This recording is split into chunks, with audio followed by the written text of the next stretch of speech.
Mic check 1 2 1 2. David, can I get a mic check? It's good for horseshoes. Today's episode, good enough. Even cigar is hard to kill.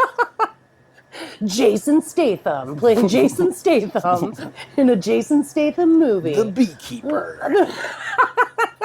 Part 12. There we go. I think that's good. Is that lined up? It is. Can't see the top of my sign, but that's the best we can do.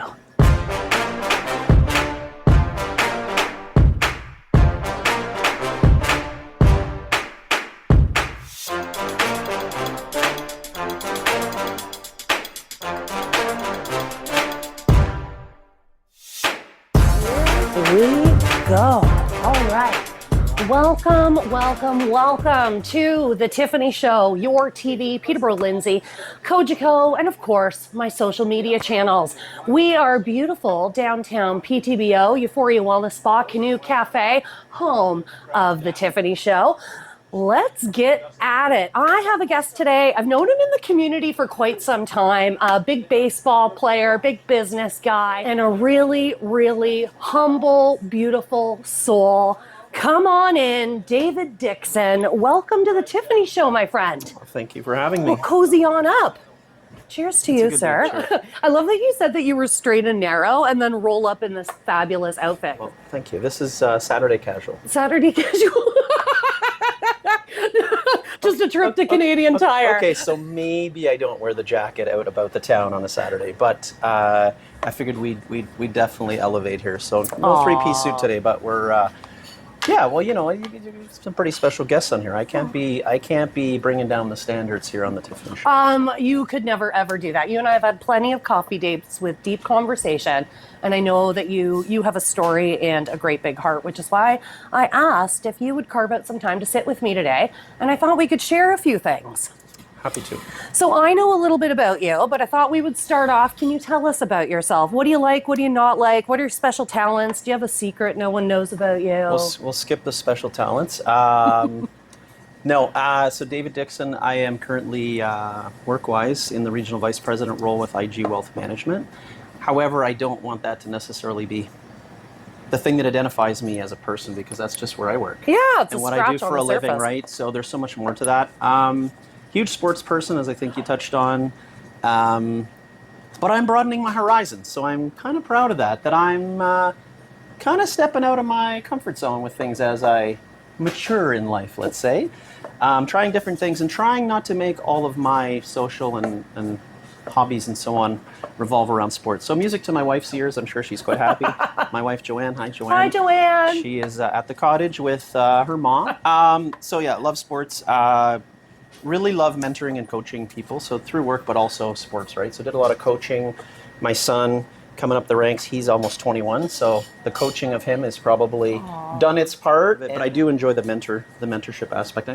I mean, I don't have the answers to everybody's questions, but if I can impart one idea or one thought or give somebody pause to think about one thing that they say, hey, I could probably do that, or I could, turn that situation around, it's a win. And I think if you could just impact one person, two people, like it's huge, right? I was thinking about that driving in. I'm like, what do I really stand for, and what is, and I guess that would be the one thing, right? Is can you, in a day, I always try to strive to put a smile on somebody's face, and if I could do it with 3 or 4 or 5 in a day, to be honest with you, it makes me feel happier than it probably makes the person smiling feel. So a little bit selfish on that part, but it makes me feel good, and I just like that aspect. So trying to do that, and then if you string enough of them together, all of a sudden you've impacted lots of different people in a small way, but which can add up to be those ripple, right? Yeah. And especially now, especially today, especially with the way the world is right now, it's like more of that is really, really what we need. Yeah. And that is the impactful work, right? Is just consciously taking care of people, being kind, spreading happiness. And it can be just as simple as sitting, listening to somebody, smiling at them on the street, greeting them along the way. But I've had plenty of conversations where we've sat down and you've shared advice with me, and it's never from that like preachy down your throat way. It's always just such a humble, soft, approach to advice and sharing stories. And I just find you're really one of those calm souls. But I'll tell you something interesting that someone shared with me, which has kind of stuck with me, because I always thought of myself as a very chill, calm, nothing phases me person. And I think in many degrees that probably is true. Things happen, people are in a panic. I'm able to look at it and say, just solve the problem and move on.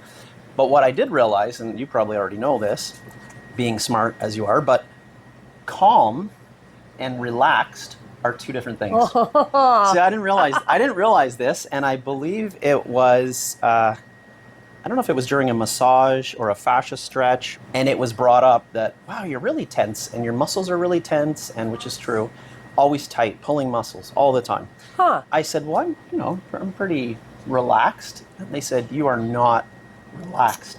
I am calm. You're calm. Two different things. So relaxed, meaning like, I do get tensed up and can't sit still sometimes, got to do something. So I wouldn't say I'm a relaxed person. I would say I'm a calm person, which are two different things. So yeah. that was a big learning point for me. Very insightful. I love that. I didn't learn that till like about a year ago, and I'm like, are you serious? And I always thought that they were the same thing. They are not the same thing. Calm and relaxed, two different things. Well, that's such a strong point. Well, life is full of ups and downs. You sort of, we've all got a bit of a story. Can you maybe just share a little bit about your journey with us? Like, Sure. You're like VP of IG, big time coach. Like you've coached a ton. You've coached a ton of kids, I guess now adults in this community now. Yeah, and other communities when long time back, right before moving to Peterborough. But yeah, I think the coolest part about coaching and mentoring people, and I always maintained like fun first. So make sure people are having fun. Never make anyone else feel as though they are inadequate or letting anybody else down, and focus on improvement and growth. The coolest thing is when you're walking in a shopping mall or you're out somewhere and somebody says, "Hi, coach." And I have this happen all the time, and I'm like, and I go, this is why I did this. This is so great that they still remember. Like the name might slip at a moment in time, or but they recognize me, and right away it's a smile and it's a "Hey, coach," and I'm like, that's great. What a good feeling. Like that's really good. And they carry those skills. Like you coach when when we're young, and we carry those skills like with us throughout life, right? It's so impactful, especially in sports. They learn so much too, right? Like even just certain times where there's conflict between kids, and different ways to manage and work through that. And I know everyone has their own style, not judging one better than the other, but my style was always, let's just deal with this head on and sort it out, rather than let it linger, because then it festers throughout a whole team, and all of a sudden you've got 15 unhappy people versus 2, right? Let's just work it out. So it spreads. Are you like the compliment sandwich kind of guy? Tell me more about what you mean. Hit you with a compliment, give you what's constructive, then hit you with another compliment? I might have been known to do that on a few occasions. I love me a compliment sandwich. Occasions. Yeah. So have you ever been underestimated? And I know, There's that expression, right? Don't mistake my kindness for weakness. And I think sometimes, if you're not a brash, angry sort of person, like there's a tendency to say, person's soft, or they're weak, or they're, you know what I mean? Yeah. Contrary. It is the totally opposite, contrary. actually. So I think that's, and there's probably lots of examples that I could reflect on or think of, but I think it's just you put in time, you put in effort, and you do the right things, and it also depends on timing. Timing is everything in life, right? Yeah. Where are the opportunities? Are they present now? Do I give up and do I just say, hey, I'm not going to pursue this because my time hasn't come? Or do you just keep working away and, at some point that opportunity will come, you present yourself. But one piece of advice that was given to me by the person that interviewed me for this regional vice president role back in 2015, he said, the tendency is you apply for a new position, you're working your way through, and you feel like you have to be something to get you in that role, or to really serve in that role. And he said, don't do that. He said, I've put you in this position because of you, so be yourself, and that will serve you well. And I thought that was really great advice. That is excellent advice, because I feel like coming into that situation, you could easily look at your predecessor and be like, whoa, those are really big shoes to fill. I need to like act a certain way, or try to put yourself in a box. What valuable advice. It really is like step into it as your full self. What's a rule that you've broken? I don't take you as a big rule breaker. I'm not. This would be, my wife will laugh when she sees this, because we have conversations about this all the time. And she is by no means a rule breaker. We're good, honest people. But I would say that just little things, you know, like what do you do in this situation? And some people would be like, you know what? I'll give you an example. I'll give you a really good example. Yeah. I go into the local drugstore. I get to the counter, and the young lady was stuttering and stammering and didn't know how to say it. And then she looked at me with this funny little smile, and she pointed at the sign on the counter that said Seniors Day. And I looked at that with horror on my face, and I said, no! And she's like, oh, I'm sorry, sir. I wasn't meaning to offend you. I just wanted to make sure that you got the discount if you qualified. I said, I don't qualify. And so I got back to the car. I was a little bit irritated, actually, because I was thinking, I'm like, at the time, like 45 years old, and I'm getting offered the 55 plus discount. I'm in my prime. And my wife and son are in the car, and Joanne, my wife, she started howling, laughing. And so we had a giggle about it. Anyway, she said to me, how old was the lady that said this to you? I said, I don't know, maybe like 15. She goes, well, of course. To her, you probably look like you're 70. Because she's 15. Right. I didn't think of it at that time. I was just like, wow, do I look that old? And so, anyways, jokingly with friends now, or people I'm talking to, I say, I can't wait till I turn 55. I'm going to Google every discount in town for 55 and over. I'm going to line up to get them. Yes. But I will not take the discount a day before I've earned it. And people are like, are you joking? Like, if somebody offers me a discount, I'm taking it all day long. Said, nope. I will not take it. I have not earned it yet. I'm not at the right age. So seniors discount is a rite of passage. Yeah, that's what I think. Yes, you know what? You have to get to a certain level in life. That's close, right, to have it unlocked. I'm always, I feel the same way. So maybe not a rule, but I would say that's kind of in terms of an ethical thing. I'm not taking it because I haven't. We're not there. We haven't earned it yet. Not there. Yeah, you have to have certain levels of life unlocked to be able to go there. Maybe a few less hairs and a few more gray ones. It's coming. Trust me, it's not far away. But it's a bit of an eye opener, and then it just kind of makes you think about things, right? And then you're like, you work really hard, and then. Work can be stressful, obviously, for everyone, right? And, are you taking the time to properly, look after yourself? Are you eating right? Are you exercising? Are you doing all those things, right? And I've always been really active, but, I think there's always things you can do to make it better, right? And I think I'm in a pretty good space now, just as far as some say it's too busy a schedule of activities, but I'm doing something active every day. Since the pandemic, probably eating better too, just because you're kind of forced to reflect on all these things. You have time to, true. You're around the house, and it's like you can't be eating junk all the time. Yeah. So just looking at all those things, and so that was a bit of an eye opener for me, for sure. You mentioned self care. I'd like to know, like, what do you do for self care? Like, how do you know it's time to pump the brakes, or is it something that you kind of bake into your week to make sure that you're 100%? Yeah, I find if it doesn't get scheduled, it doesn't happen. That's the way I always see it, right? So it's not like I'm micromanaging myself through a calendar, but at the same time, if I don't put it in and I say, we'll just kind of see that day if I feel like going to work out, it's not happening. No. So I need to have, and I've got a pretty good groove now, working out 3 times a week. I'm playing, baseball just ended, unfortunately, which is my love, but 2 teams, both done. Hockey started up again, basketball starting up again. So I like the team sports. I've always loved them for various reasons. Good for your body, good to get moving. I'm naturally a very competitive person by nature, which I have learned to dial that back, but I'm still competitive with myself, and also the team aspect, because you get to meet and spend time and like dealing with humans, right? You're just, it's so... It fills all those buckets for me. I feel like fun is a big motivator for you in that space too. If you ask my Sunday baseball team, they might disagree with you. If you ask my new Wednesday team that I formed this year, they will absolutely agree with you and say, interesting. The season was so fun. Great energy, which was the name of our team, by the way. Great energy. I love that. Surrounded by a bunch of people who really hadn't played in years, and that was like a hoot. That's but cool. No, I would say I have hot buttons. Everybody has little trigger points, and so I'm not the type of person like that was a ball, that was a strike, like I'm going to throw my glove, and it's not like that.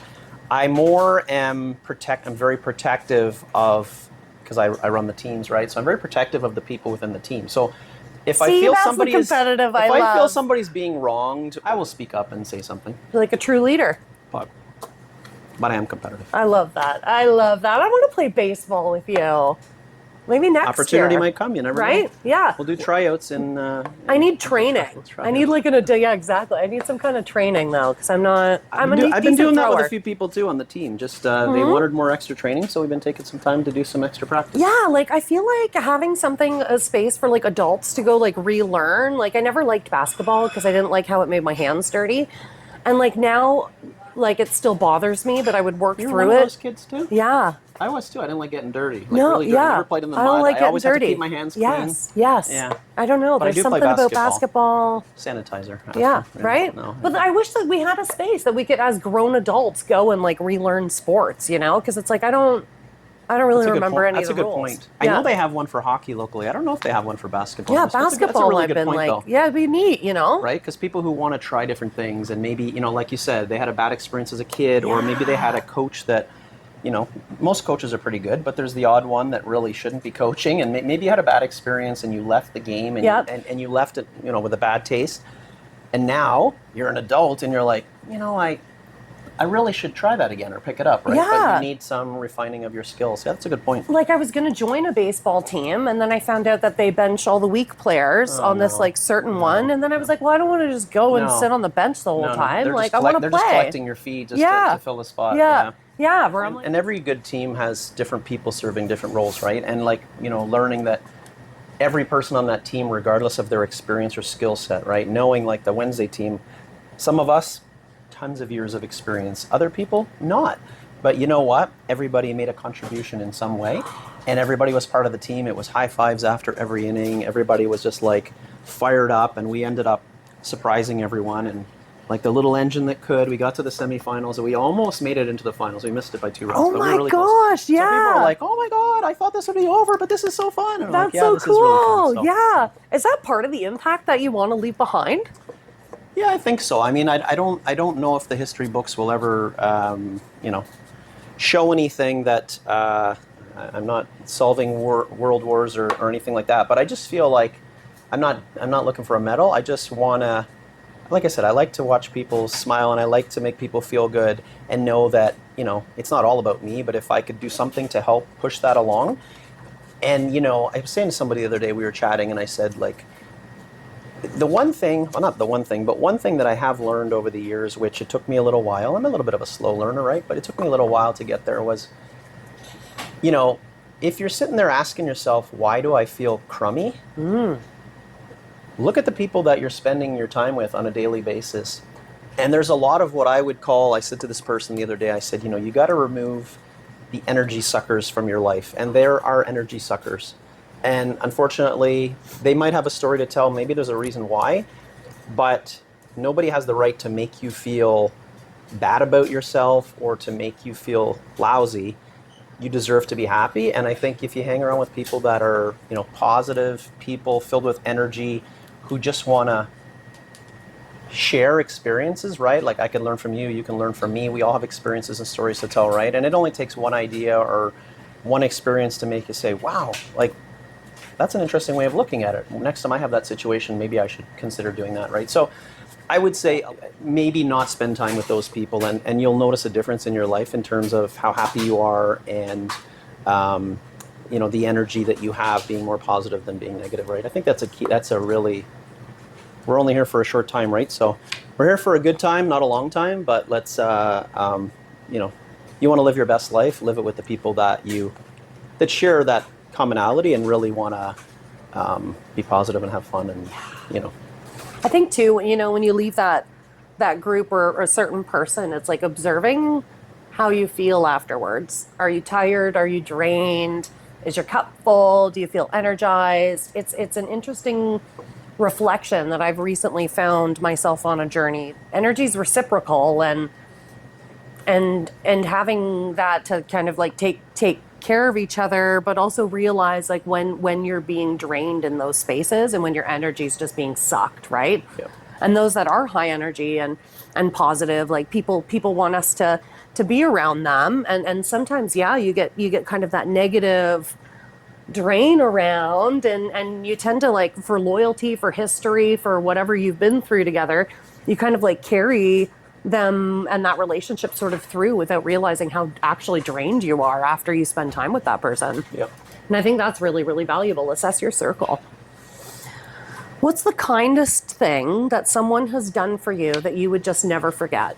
Many things along the way, but I think the one that really stands out for me, maybe because it was so unexpected, like you would have never seen it coming, right? Like sometimes you're like, okay, this has happened, somebody's gonna, it came out of the blue, honestly, and it was so touching. So back in 2013, just a few years before we moved up to Peterborough, I had a serious health turn, having some tests, couldn't hold down food. It was like liquid diet for losing a lot of weight, about 40 pounds, Oh my which I didn't gosh. have to lose. And finally, my wife just said, we're going to the hospital. I have some other underlying health issues, so didn't think they were connected. It turns out they were.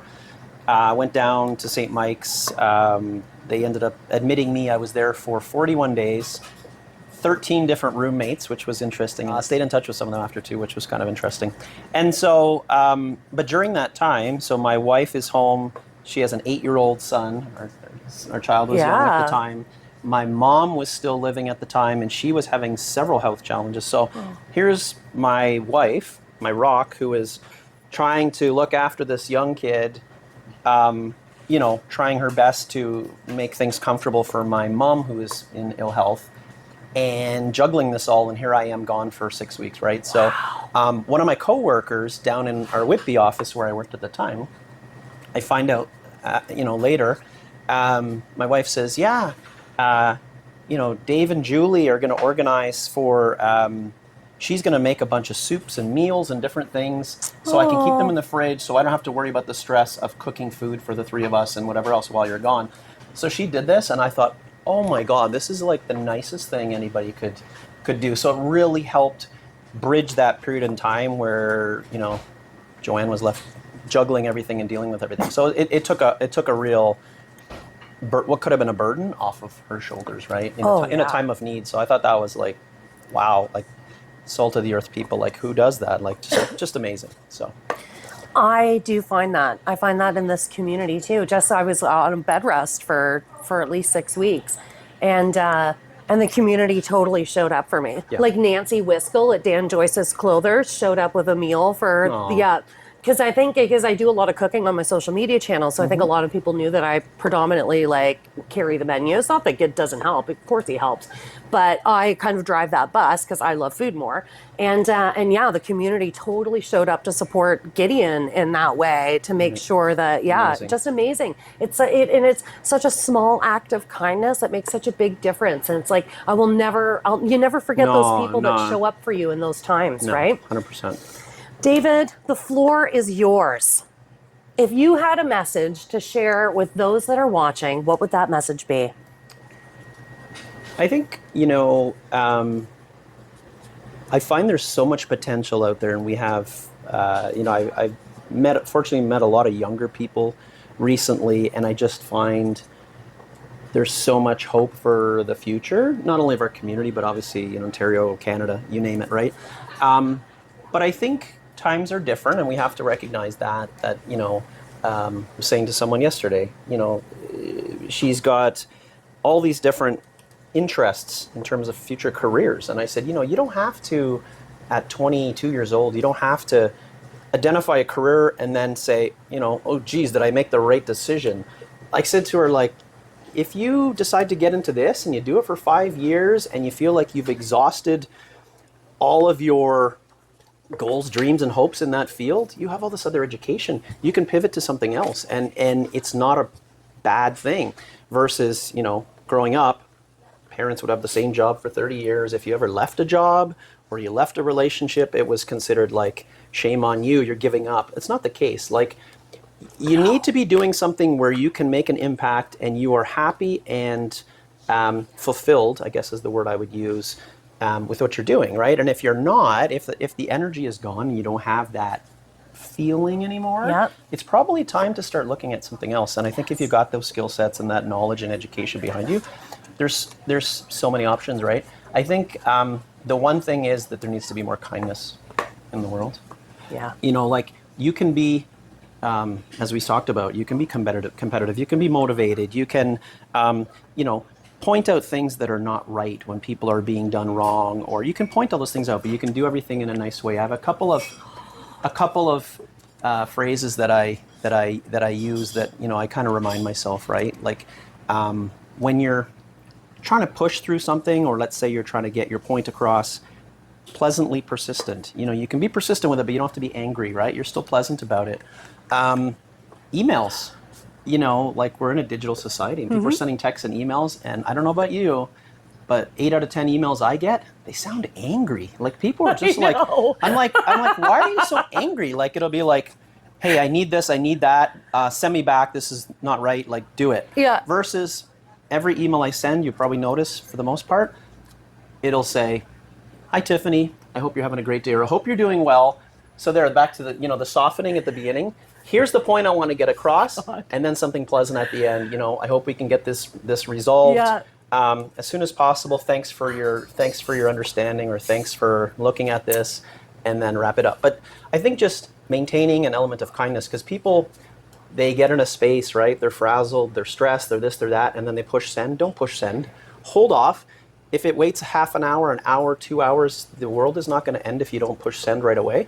Save it in your draft. Think about what you're saying. Review your emails and then send it out, because there's a lot of, and then people get their backup, and then the response back is even more negative, and then it just turns into a cycle, and it's not good for anybody. No, David, you are my people. You are my people. I do the same thing with my emails. I hope the week has been kind to you so far. Da da da da da. Yeah, Takes and then the edge off. Yeah, totally. And you know what? Pro tip from anybody that sends emails professionally: I have a 5-minute hold on everything that goes out of my outbox. That's a great idea. Yeah. Because if I'm like, oh, all of a sudden, you know, you get that, did that come out right? Or was that short? Or did I include whatever it was? I've always got a 5-minute hold on my outbox. It is absolutely worth it. It's caught me in a few ways. David Dickson, thank you so much for sharing with us. You are just such a remarkable human being. I deeply respect you and the way that you move in this community, how you treat people, the story that you have. Like, I know that this life and everything that you have was not just handed to you. You worked very hard and you went through multiple challenges to get there. You have a beautiful family that you talk about all the time as your main support system. The world needs more kindness. This has been an episode of The Tiffany Show. Be kind, keep going, and all that good stuff.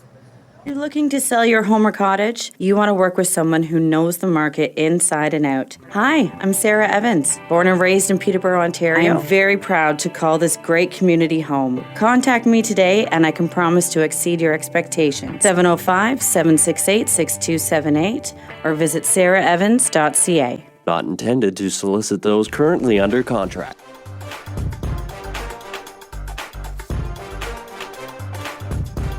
Would not be upset at And that. we're good. Episode done. But he didn't say anything. It doesn't matter. David is out.